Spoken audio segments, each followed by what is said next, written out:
बच्चों, आज हम क्लास नंबर 6 में प्रश्नावली 1.2 के क्वेश्चन नंबर फर्स्ट और सेकंड को हल करेंगे। वो भी मैं आपको विद कॉन्सेप्ट के सिखाऊंगा। ठीक है, देखिए क्वेश्चन नंबर फर्स्ट और सेकंड दे रखे हैं।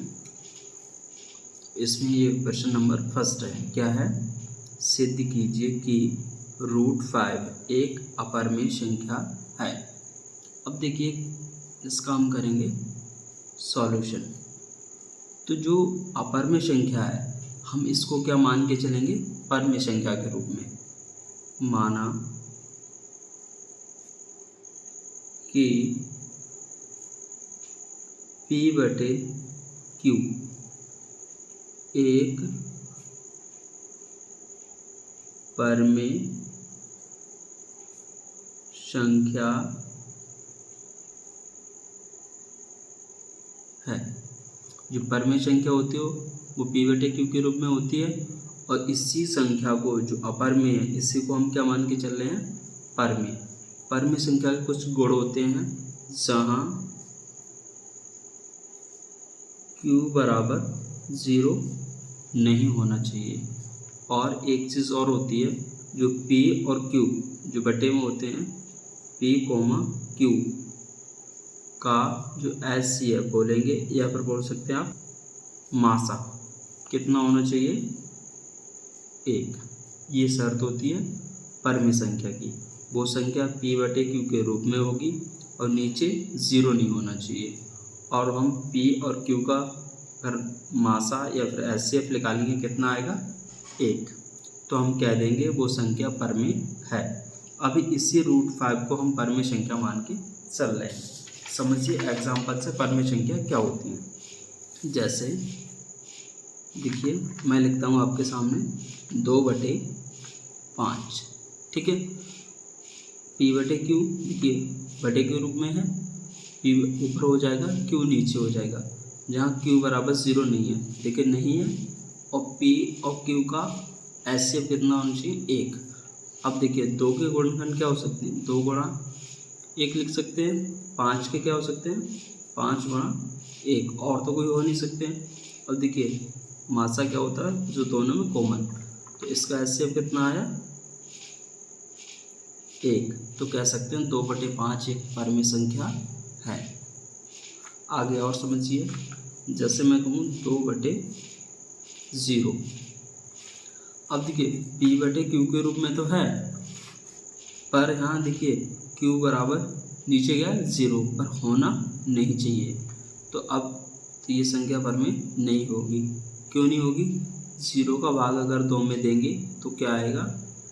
इन्फिनिटी। इसे हम क्या बोलते हैं? अपरिभाषित। इसको हम डिफाइन नहीं कर सकते हैं। आगे समझिए, जैसे 0/2।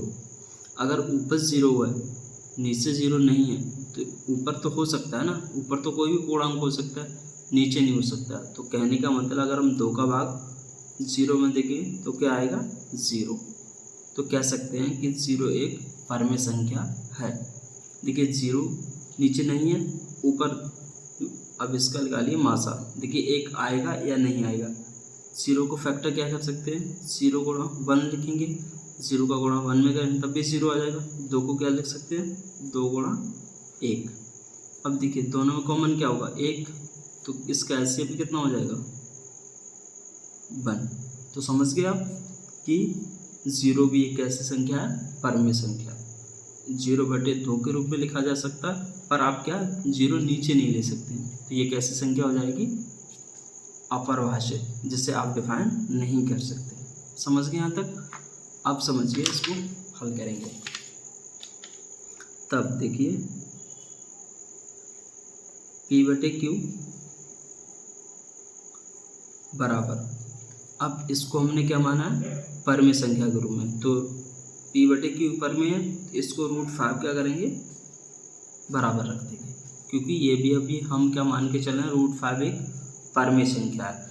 अगर ये सारी कंडीशन, ये दोनों कंडीशन में फॉलो हो जाएंगी तो हम कह देंगे कि ये संख्या परिमेय है। अगर नहीं फॉलो हुई तो हम कह देंगे √5 एक अपरिमेय संख्या। अब आप क्या करेंगे? इससे कर लीजिए समीकरण फर्स्ट। तो क्या करेंगे? समीकरण फर्स्ट का दोनों पक्षों का वर्ग करने का। सही है। अब देखिए वर्ग करेंगे तो क्या होगा, P/Q का वर्ग बराबर √5 का वर्ग। यहाँ तक ठीक है। अब देखिए ऊपर P² का वर्ग हो जाएगा तो नीचे वाले का Q² अलग अलग हो जाएगा, बटे में। अब देखिए यहाँ क्या है, ये रूट और ये क्या स्क्वायर, तो आपस में दोनों कैंसिल हो जाएंगे। क्या आएगा 5। तो समझिए कैंसिल करते कैसे हैं। जैसे √5 और इसके ऊपर वर्ग लगाए, ये मैं आपको समझा रहा हूँ, ठीक है। तो रूट का जो मान होता है 1/2 और इसकी घात कितनी है 2। अब 1/2 का 2 में गुणा होगा तो कैसे होगा, ऐसे तो होगा। 1/2 का 2 में गुणा हो गया, 202 कैंसिल हो जाएंगे, 1 बचेगा 5 की पावर 1, तो हम 5 नहीं लिख सकते हैं। समझ गए कितना आया 5। या फिर आप यहाँ पर डार्क कैंसिल कर दें, रूट और वर्ग आपस में डार्क कैंसिल हो गए। अब समझिए इसका क्या करेंगे, आप गुणा हो जाएगा 5Q²। अब ये वाले 5 हैं, ये ले आइए गुणा में, तो इधर कितने आएंगे भाग में, बराबर Q²। ठीक है। यहाँ देखिए क्या हो रहा है कि 5 का भाग P² में जा रहा है। किस में जा रहा है 5 का वो P² में। तो इसका मतलब 5 से P² क्या है विभाज्य है। तो लिख सकते हैं ये बात हिंदी में, P² 5 से विभाज्य है। ये बात समझ के अब समझिए मैं आपको यहाँ पर समझा रहा हूँ, ये चीज़ आप नोट नहीं करेंगे जो मैं यहाँ पर समझा रहा हूँ, ठीक है। देखिए जैसे मैं कहूँ 5 का वर्ग कितना होगा 25, ठीक है। अगर मैं कहूँ ये 5 से डिवाइड है तो 25 कट गया, तो इसका जो 5 का वर्ग 25 डिवाइड था, तो 5 भी तो डिवाइड होगा ना 5 से। अगर यहाँ से 5 उठाएंगे तो 5 भी तो डिवाइड होगा 5 से, 5 एकम 5। समझ के अगर 5 से 5 का वर्ग भी डिवाइड है तो 5 भी तो डिवाइड होगा 5 से। समझ गए। तो कह सकते हैं अगर P² 5 से डिवाइड है तो P भी 5 से विभाज्य होगा। सही है। अब देखिए अब हम क्या करेंगे नेक्स्ट स्टेप। अब जैसे यहाँ हमारा P का काम चल गया है, अब हमें Q को टारगेट करना है, तो P को यहाँ से रिप्लेस करना होगा, ठीक है। जैसे और भी सवाल होंगे आप इसी तरीके से हल करेंगे।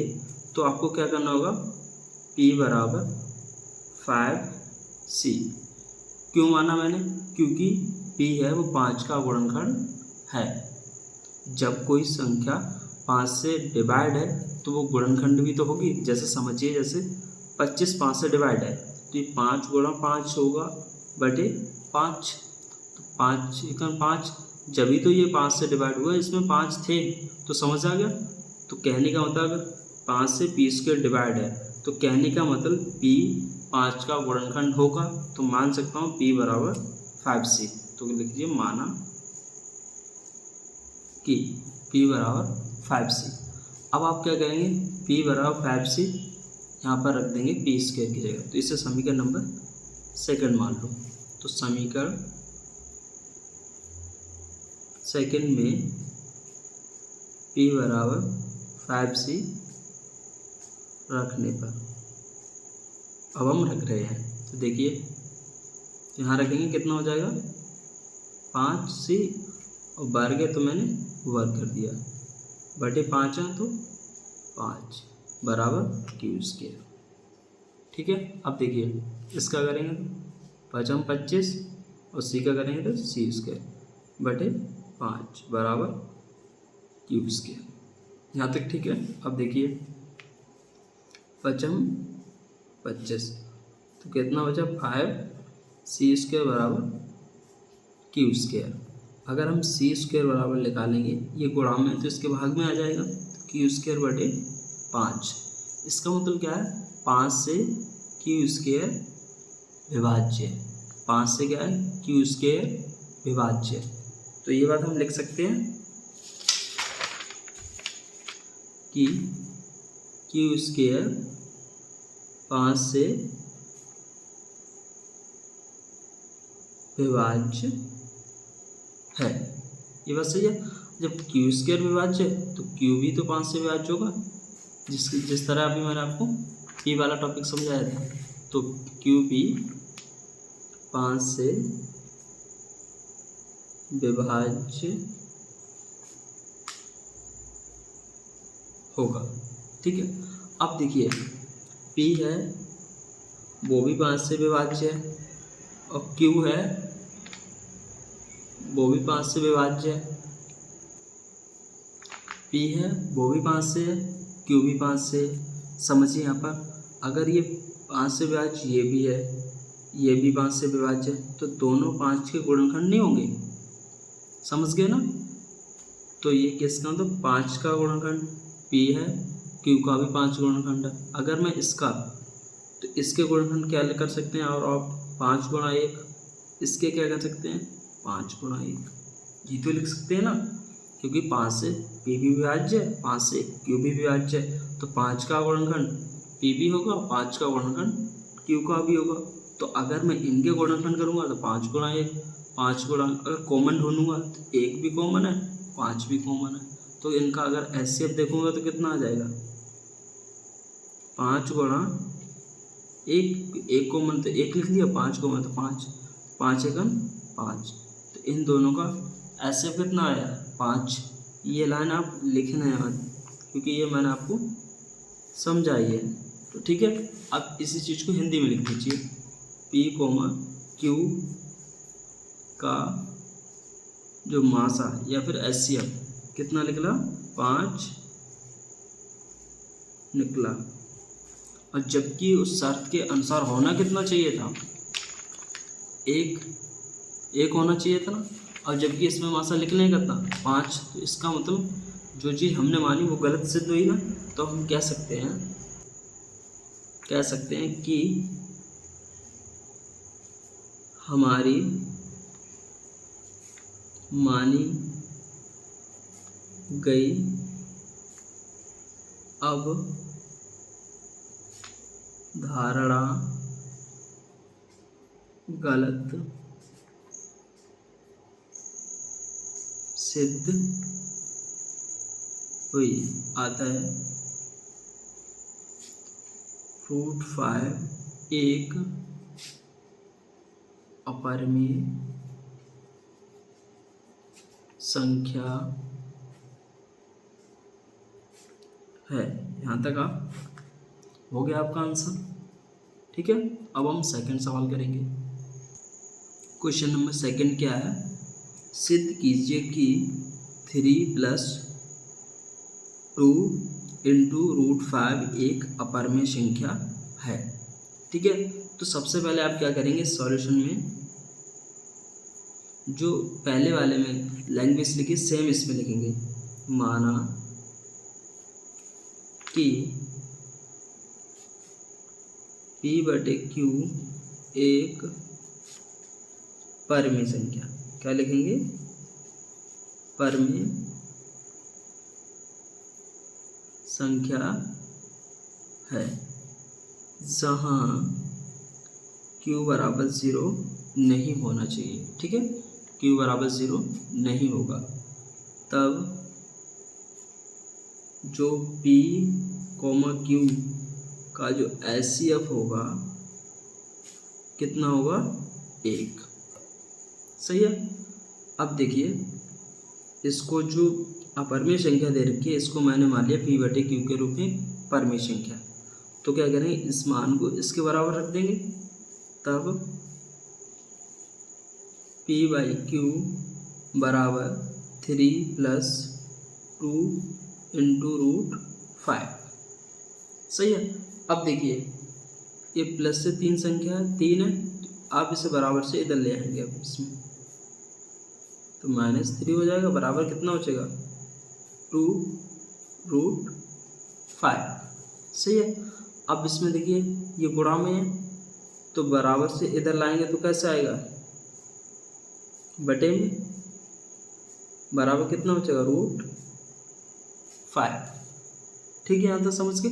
अब इस चीज़ को समझिए लॉजिक से। देखिए जैसे P/Q एक परमेय संख्या है, और परमेय संख्या के रूप में आज जैसे मैं कहूँ 3/5 ले लीजिए आप। ठीक है, कैसे कहेंगे ये परमेय संख्या है। देखिए Q बराबर 0 नहीं है नीचे, और दोनों को अगर मासा निकालेंगे तो कितना आएगा 1, 3 गुणा 1, 5 गुणा 1, तो 3 गुणा 1 लिख सकते हैं इसे, 5 गुणा, दोनों में कॉमन क्या होगा 1, तो ये क्या हो जाएगा मासा। तो कह सकते हैं P/Q के रूप में 3/5 एक परमेय संख्या है। तो मैं लिख देता हूँ यहाँ पर 3/5 परमेय। अब इसमें देखिए P/Q हो गया, -3 है, तो अब क्या करेंगे इसमें माइनस मैंने 3 कर दिया।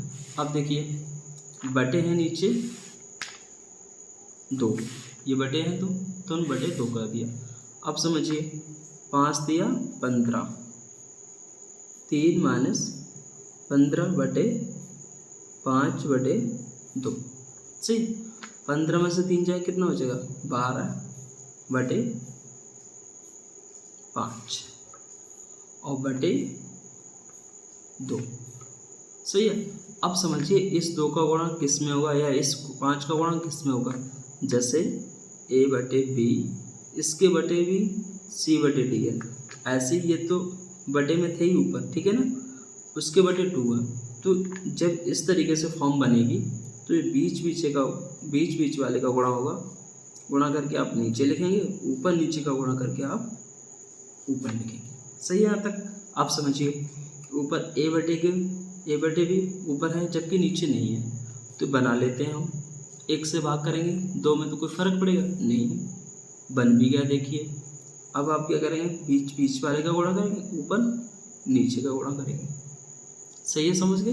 अब देखिए ऊपर क्या होगा, -12 और 5 कितना, 5 दूनी 10। अब इसे काट सकते हैं आप, 2 × 12, 2 × 5 10, तो कितना है 6/5। सही है। अब देखिए नीचे देखिए Q बराबर 0 नीचे होता, Q 0 है नहीं, अगर 0 होता तो ये परमेय संख्या नहीं होती। इस माइनस से कोई फर्क नहीं है, ऐसा नहीं कि माइनस है तो वो परमेय संख्या हो नहीं सकती, हो सकती है। ठीक है, अब देखिए इनका मासा 1 होगा कि नहीं, तो 6 गुणा 1 लिख सकते हैं आप इसे 5 गुणा 1 लिख सकते हैं। दोनों में कॉमन क्या है 1, तो इसका मासा कितना हो जाएगा 1, तो कह सकते हैं -6/5 भी कैसी है परमेय संख्या। ठीक, तो एक चीज़ समझिए आप, अगर आप परमेय संख्या में से परमेय संख्या घटाएंगे तब भी परमेय संख्या आएगी, और परमेय संख्या से भाग करेंगे। 2 एक परमेय संख्या समझिए, जैसे मैं आपको बता देता हूँ, ये भी 2 और 3 है, ये परमेय संख्या हैं या नहीं ये भी बता देता हूँ। देखिए 2 है, 1 से भाग करेंगे तो 2 ही रहेगा, 3 है, 3 को 1 से भाग करेंगे तो 3 ही रहेगा। अब देखिए नीचे क्या है, Q बराबर 0 नहीं होना चाहिए, देखिए दोनों जगह नहीं है। इन दोनों में देखिए मासा कितना होगा 1 ही होगा, इसे आप 2 गुणा 1 लिख सकते हैं, और 1 तो है ही, तो 1 तो 1 रहेगा ही। दोनों में कॉमन क्या होगा 1, तो कहने का मतलब दोनों में 1 कॉमन निकला, तो मासा कितना होगा 1, तो कह सकते हैं 2 कैसे 1 परमेय संख्या, या 2/1 परमेय संख्या, 1 से भाग करेंगे तो आएगा तो 2 ही। ऐसे समझिए 3 गुणा 1 लिख सकते हैं इसे, और इसे 1 तो है ही, तो 1 कॉमन हो गया, तो इसका मासा कितना आएगा 1। ठीक, तो कह सकते हैं 3/1 क्या है परमेय संख्या, 1 से भाग करें तो आएगा कितना 3, 3 कैसे परमेय संख्या। ठीक है, समझ गया। अब समझिए जैसे मैं कहूँ, अगर परमेय संख्या में से परमेय संख्या घटाएंगे तब भी क्या आएगी परमेय संख्या, अगर आप इससे 2 से भाग कर देंगे तब भी क्या आएगी परमेय संख्या। ये चीज़ मैंने आपको अभी बता भी दी। ठीक है, और लास्ट में आई क्या, ये परमेय संख्या आई, तो कह सकते हैं हम, तो ये पूरी संख्या क्या हो जाएगी एक परमेय संख्या हो जाएगी। पर में संख्या बराबर √5 क्या है, एक अपर में संख्या। कैसे देखिए पता कर लीजिए। देखिए रूट में एक ऐसी वैल्यू लिखी हो जैसे 5 है, ऐसे मैं लिख दूँ √7 है। एक ऐसी संख्या लिखी है रूट के अंदर जिसका एक पूर्ण वर्ग ना हो और पर वो प्लस में होना चाहिए, ये कंडीशन है। पॉइंट में हो कोई दिक्कत नहीं, पर वो प्लस में होना चाहिए। समझ आ रहा ना। तो क्या है, एक ऐसी संख्या लिखी है रूट के अंदर जिसका पूर्ण वर्ग ना हो। जैसे अगर आप करें 4 लिख देंगे, तो अगर 2 का वर्ग होता है 4, तो वर्ग और रूट कैंसिल करके 2 आ जाएगा। तो कह नहीं सकते कि √4 एक अपर में संख्या है। तो √7 कैसे हो जाएगी, अपर में संख्या। ऐसे आप √3 लिखते हैं, 3 का कोई परफेक्ट वर्ग नहीं होता, पूरा पूरा नहीं होता, तो कह सकते हैं √3 एक अपर में संख्या है। ठीक है, समझ गए। तो ऐसे समझिए, रूट के अंदर 5 है, इसका पूर्ण रूप से वर्ग नहीं है, तो कह सकते हैं ये कैसी है, अपर में संख्या। सही है। अब देखिए ये परमेय संख्या, ये अपर में, दोनों बराबर कैसे हो सकते हैं, विरोधाभास है। तो आप क्या करेंगे, क्रॉस कर देंगे। तो अब आप कहेंगे P/Q - 3/2 एक परमेय संख्या है।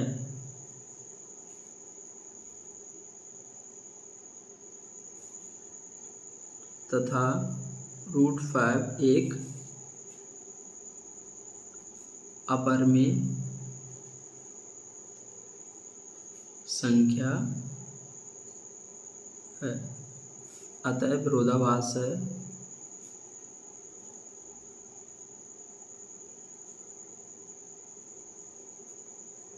अतः विरोधाभास है। तब 3 + 2 × √5, 3 + 2 × √5 एक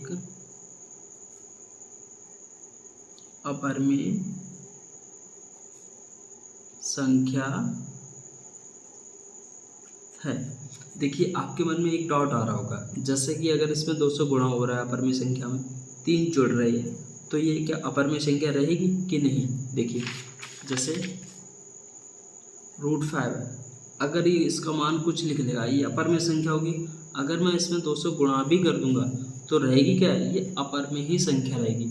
अगर मैं इसमें कुछ जोड़ भी दूं, 3 जोड़ दूं, 5 जोड़ दूं, उससे कोई फर्क नहीं पड़ेगा। तो ये क्या रहेगी, पूर्ण रूप से अपरमेय